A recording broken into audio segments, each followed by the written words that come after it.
This is the Bible in a Year Life Tanakh Project. Thank you for joining us as we begin this new journey. We're happy you're here. For support and additional details, you can visit our website at www.Biayl.Project.com. Let's continue reading from the complete Jewish Bible. Genesis 8. God remembered Noah, every living thing, and all the livestock with him in the ark. So God caused the wind to pass over the earth, and water began to go down. Also, the fountains of the sheep and the windows of the sky were stopped. The rain from the sky was restrained, and the water came back from completely covering the earth. It was after 150 days that the water went down. On the 17th day of the 17th month, the ark came to rest on the mountains of Ararat. The water kept going down until the 10th month. On the first day of the 10th month, the tops of the mountains were seen.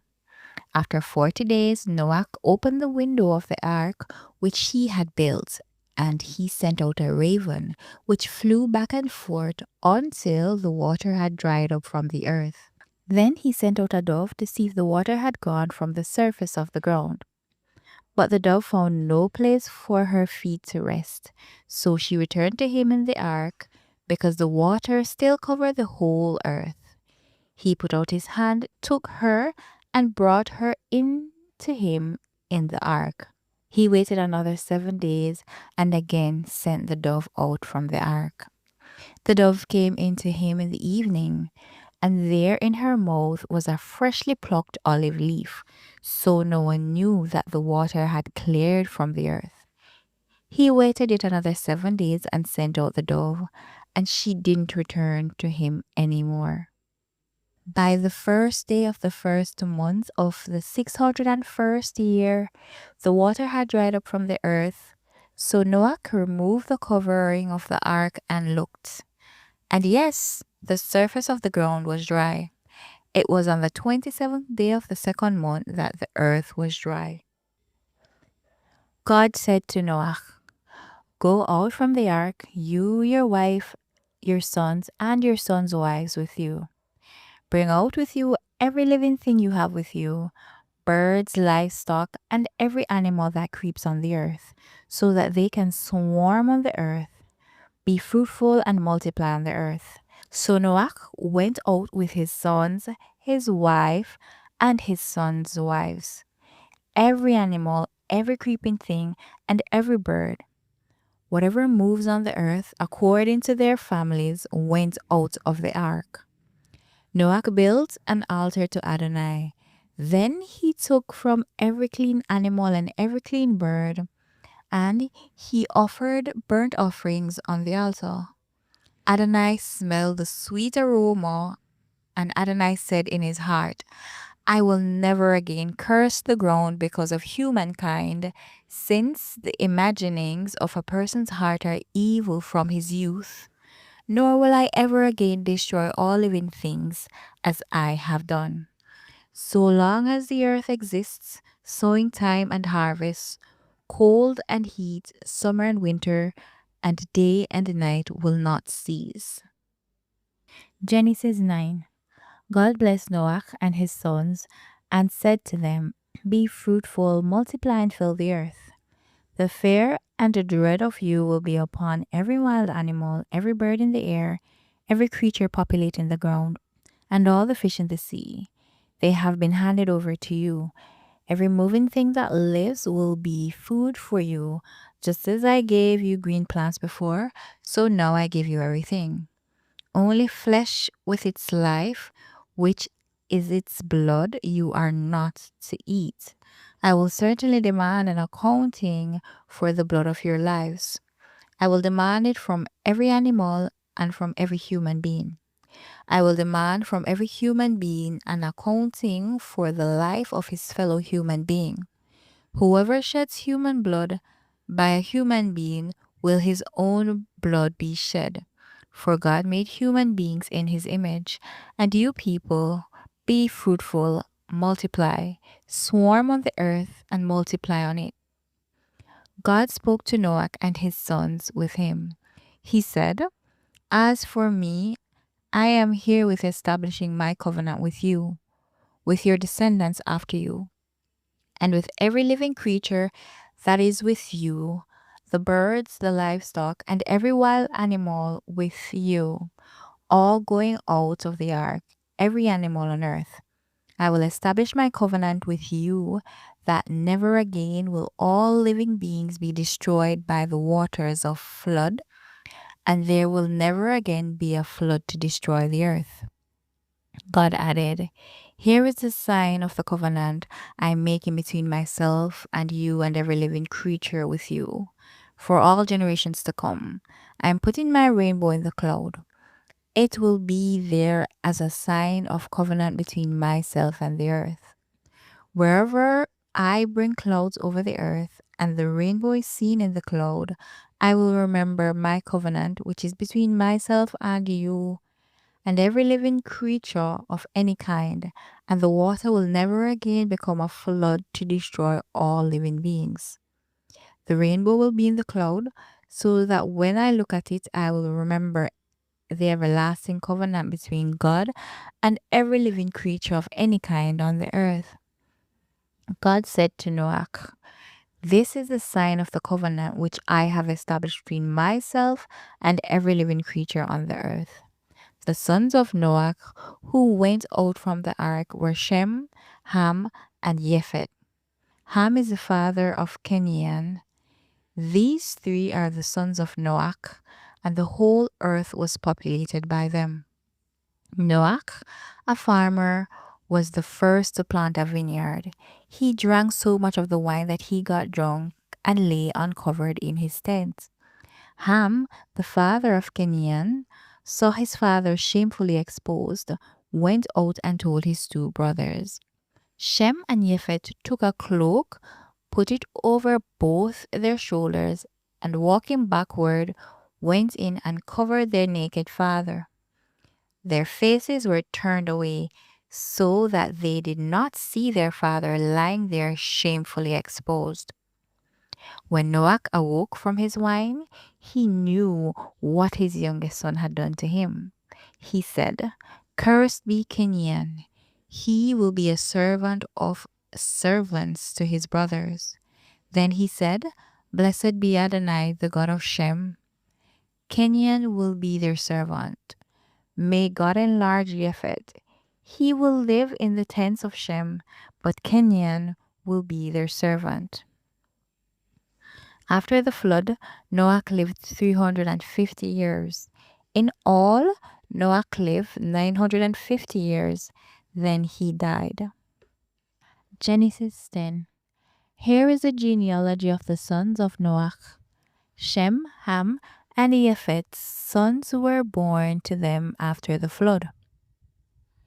The sons of Japhet were Gomer, Magog, Madai, Yavan, Tuval, Meshech, and Tiras. Sons of Gomer were Ashkenaz, Riphat, and Togarmah. The sons of Yavin were Elisha, Tarshish, Kittim, and Dodamin. From these, the islands of the nations were divided into their lands, each according to its language, according to their families in their nations. The sons of Ham were Cush, Mitzrayim, Put, and Canaan. The sons of Cush were Siva, Havilah, Savta, Rama, and Savtka. The sons of Rama were Shuva and Dedan. Cush fathered Nimrod, who was the first powerful ruler on earth. He was a mighty hunter before Adonai. This is why people say, like Nimrod, a mighty hunter before Adonai. His kingdom began with Babel, Erech, Akkad, and Kelne in the land of Shinar. Asher went out from the land and built Nineveh, the city of Rehoboth, Kilach, and Rezin between Nineveh and Kilach. That one is the great city. Midraim fathered Ludim, the Anamin, the Lahavim, the Naphtuchim, the Putrazim, the Kalthashim, from whom came the Plitzvim and the Kaphtorim. Kenyan fathered Zidon, his firstborn, Het, the Visu, the Emori, the Girgashai, the Hivi, the Arkai, the Sinai, the Arvadai, the Tismarai, and the Hamatai. Afterwards, the families of the Kenyanai were dispersed. The border of the Kenyanai was from Sidon as you go toward Gerar to Asa as you go toward Sidon, Amora, Admah, and Sivoim to Lesha. These were the descendants of Ham according to their families and languages in their lands and in their nations. Children were also born to Shem, ancestors of all the descendants of Eber and older brother Yefet. The sons of Shem were Elam, Ashur, Arphaxad, Lud, and Aram. The sons of Aram were Uts, Hul, Jeter, and Mash. Arphaxad fathered Shelach, and Shelach fathered Ever. To Ever were born 2 sons. One was given the name Peleg, division, because during his lifetime the earth was divided. His brother's name was Yoktan. Yoktan fathered Almadad, Shelef, Hatzarmavet, Yarek, Hadoram, Uzal, Dikla, Oval, Avimael, Shiva, Ophir, Avila, and Yohavav. All these were the sons of Yoktan. Their territory stretched from Misha as you go towards Far to the mountain in the east. These were the descendants of Shem, according to their families and languages in their lands and in their nations.